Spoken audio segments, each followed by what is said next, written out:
In this episode, I had the opportunity to speak with actor and wrestler David Arquette, and he's in this new documentary about him. You Cannot Kill David Arquette. And we spoke about the documentary, about wrestling, about acting, about Screen 5, and so much more.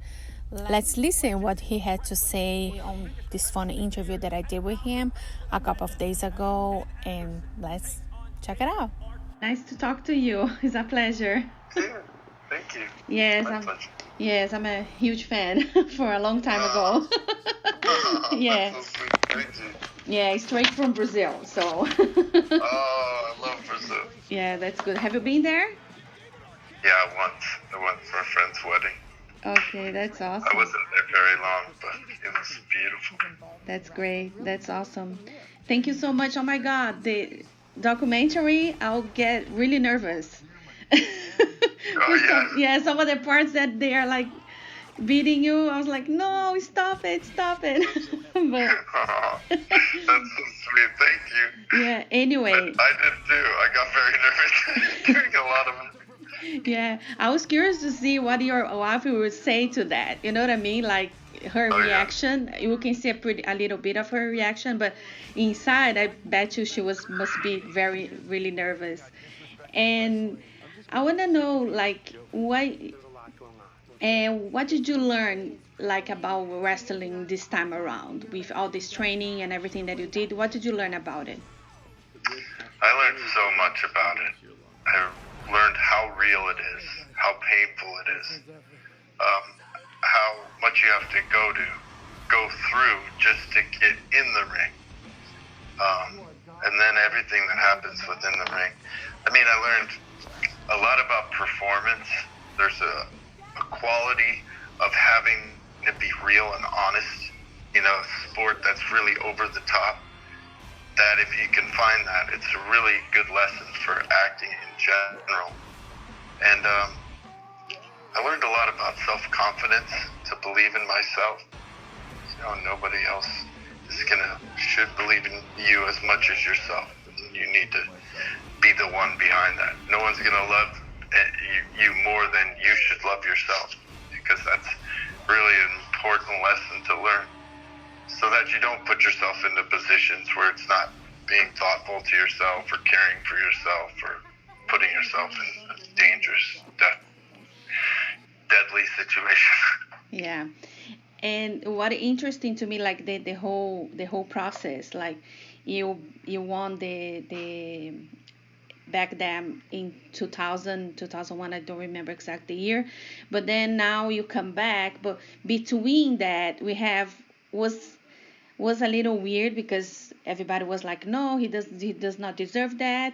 So coming back to the wrestling was like a redemption to show them you're able to do it, or was just because you really liked it? It's a little of both. It was because I really liked it, and I felt like this outcast that I wanted to find out why they got so mad. Like, what is it that, why am I not allowed to be a champion? I understand now, but and I believe I am a champion now. So, but you know, a lot of it was just not wanting to be bullied anymore. People were bullying me for years, and I didn't really understand like why, you know. And I wanted to, you know, love wrestling the way I always loved wrestling. I didn't want to be sort of a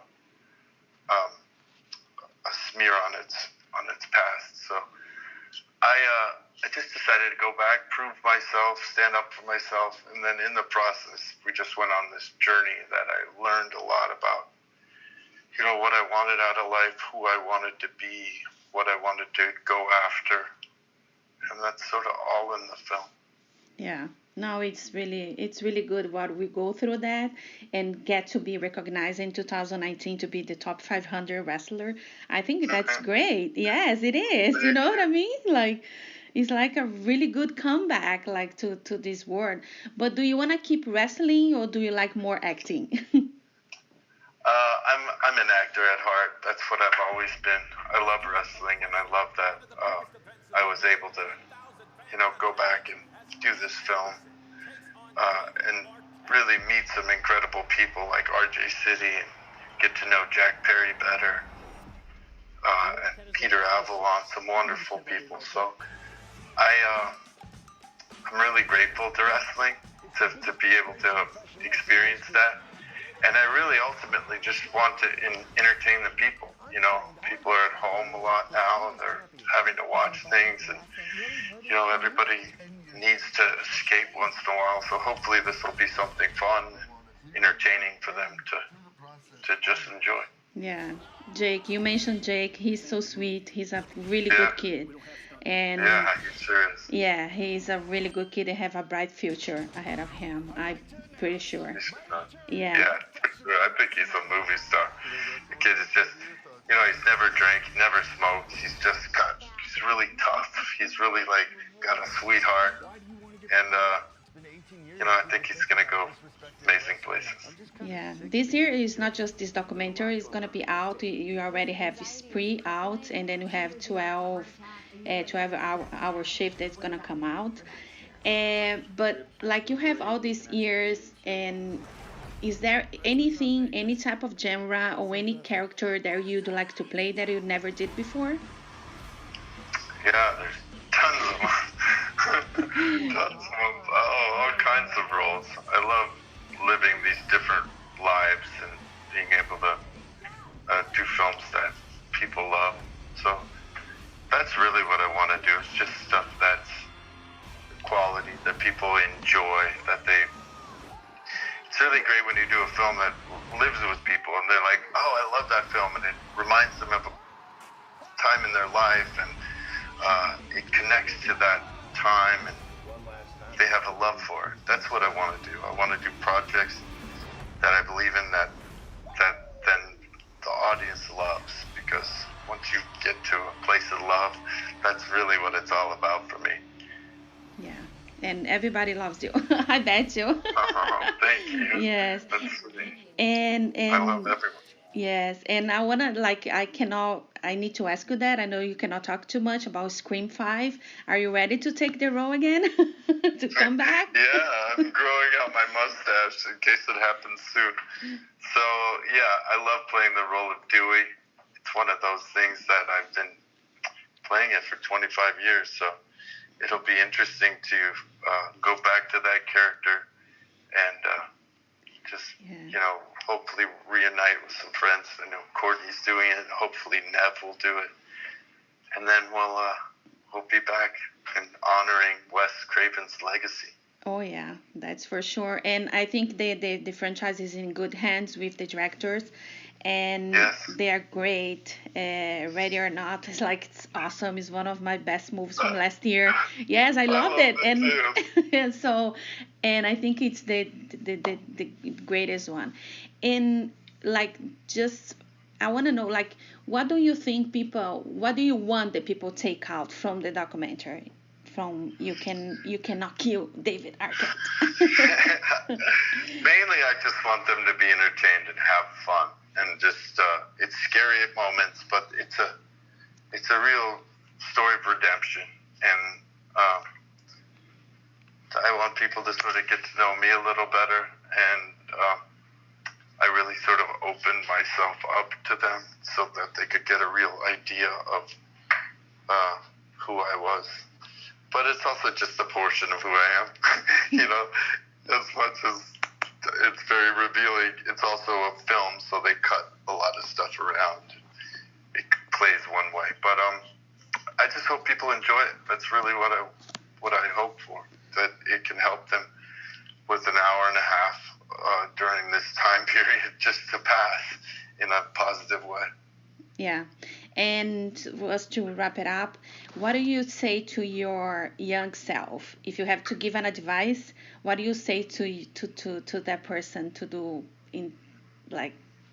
to do different, or not to do different, or like an advice to follow your life?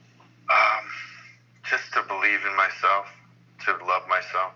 You know, it's this whole thing where, you know, I grew up having learning difficulties, so it was hard for me to read. My whole life I told myself I was dumb. And, You know, you tell yourself those lies so much that when you read something, somebody being mean to you, you take it so personally because you are telling yourself that kind of stuff.